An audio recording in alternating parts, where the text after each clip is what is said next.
نور الشريف عارف يضحك علينا يا جماعه. ليه؟ تعال اقول. لما تتكلم عن الدراما المصريه قدامك اشهر مثالين، يا اما يحيى الفخراني يا اما استاذ نور الشريف، وده لانهم من اساطير الدراما. يعني استاذ نور عنده مسلسلات جميله جدا وناجحه جدا، بس طبعا الاشهر هو لن اعيش في جلباب ابي، يجي بعديها مثلا العطار والسبع بنات، الرجل الاخر، عمرو بن عبد العزيز، الحرافيش، وغيره وغيره وغيره. كل دي مسلسلات ليها قصه حلوه، ومنها قصص الصعود والقصص التاريخيه والتشويق. بس لما تيجي لعائله الحاج متولي تحس ان ده مش مسلسل لنور الشريف، لان نور الشريف ما كانش بيبقى هو الوحش او الشخص الوحش في مسلسلاته، او ما كانش ده الطبيعي يعني. ده غير ان التمثيل في المسلسل كرنج موت، وفي افيهات، يعني الافيهات عظيمه بس ما شاء الله. بندق كل يوم يكلمني يقول لي ها يا طنط الحاج جه من السفر ولا لسه؟ يا دي ميكي وبندق اللي انت مش علقانه بيهم دول.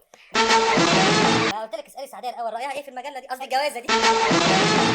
فاطمه مش بندق ده يا بنتي كان عايز يتجوزك؟ ايوه يا طنط امينه، تخيلي كان زماني دلوقتي حرم الاستاذ بندق وبيقرقشوني. والنبي يا اختي كان هينفعنا في رمضان، كنا حشينا بيه القطايف.